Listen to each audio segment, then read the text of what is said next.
Coraline is a little girl who moved into a house with her parents. She is constantly bored and unhappy, and her parents don't give her the attention that she desires. While exploring her new house, Coraline finds a small door that leads to an alternate universe, or an alternate version of her reality where her parents are fun and attentive and where everything is magical and wonderful. In this sense, the premise of Coraline is similar to the stories such as Wizard of Oz, Alice in Wonderland, and Labyrinth. All of these movies, including Coraline, follow the same basic blueprint. The protagonist is always a young girl that is curious, fearless, resourceful, and not afraid to speak her mind. She is bored with her life and wishes for fun and adventure, and she magically enters a world that is strange but wonderful. For this reason, these stories are used as programming tools in actual mind control sessions. These storylines encourage slaves who are being tortured to escape the trauma by dissociating from reality and entering an alternate reality programmed by the handler. By doing so, the brain disconnects from the body and the sensation of pain disappears.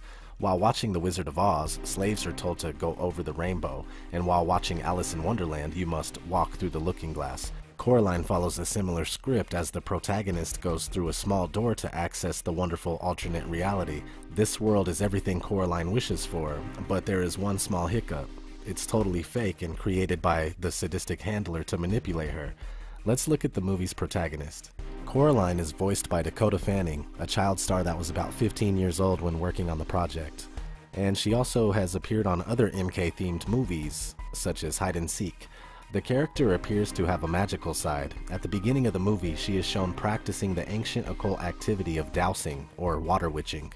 Later in the movie, Coraline's father calls her a twitchy witchy girl while singing to her. Throughout the movie, magical supernatural things happen all around her. However, we later discover that these things are traps meant to lead Coraline to the handler.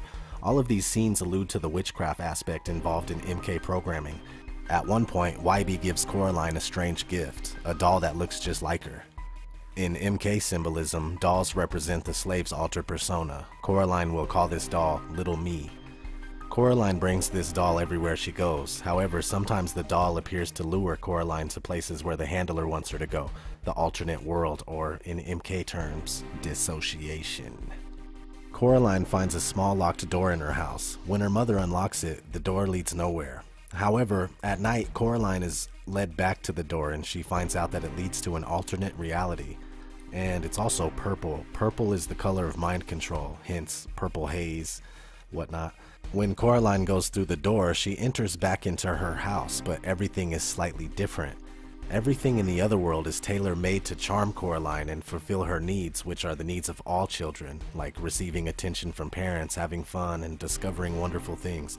The handler therefore knows exactly which buttons to push to get a positive response from Coraline. Knowing that Coraline is upset with the disgusting food at her real parents' house, the other mother projects a warm and comforting side that her other mom doesn't possess by preparing a home-cooked meal for her family. In the other world, Coraline's father created an entire garden that looks just like Coraline's face when seen from above. This is another way to win her over, by tapping into her need of being the center of the world like all children. Everything is made especially for her, and everything is made to make her feel special. As expected, Coraline realizes that she likes it better in the other world, but things get creepy very quickly. While at first, the movie caters to everything children like, it then turns into everything that scares children. Many parents reported that this seemingly child-friendly movie terrified their children and gave them nightmares. Other mother asks Coraline to stay with her forever, but to do so, Coraline must let other mother sew buttons over her eyes. The other parents ominously call Coraline our little doll and tell her that soon you will see things our way. Sewing buttons onto her eyes would mean that she's permanently become the handler's puppet, who would then, as the movie states, devour her soul. In MK terms, she would lose control of her core persona by staying stuck in the dissociative world created by her handler, the equivalent of devouring her soul.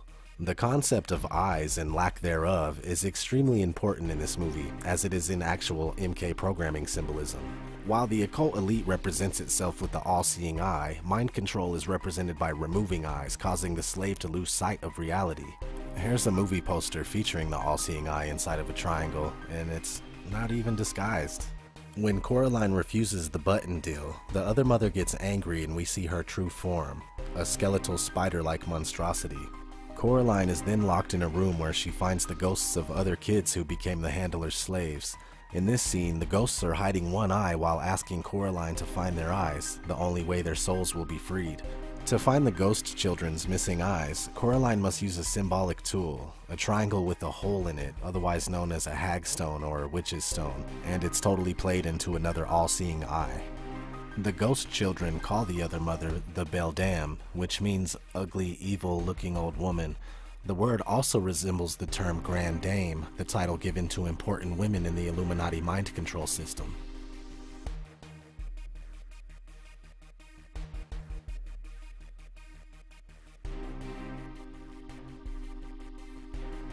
Not so coincidentally, the beldam in Coraline basically plays the role of the Grand Dame in mind control programming.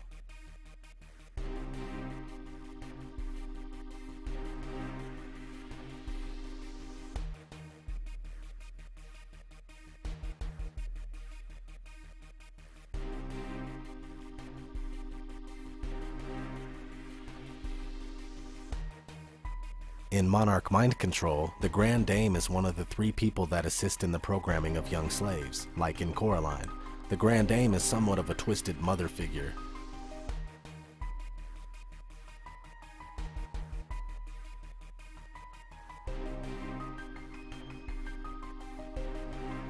Throughout the film, Coraline is told that there is only one key that can open and lock the door to the alternate world, and the beldam desperately wants it. This key represents access to Coraline's psyche. Either Coraline has control of it or the beldam does. For this reason, there is only one key. In her quest for freedom, Coraline is not alone. She is helped by a strange character, a black cat that first appears to Coraline while she's water witching at the beginning of the movie.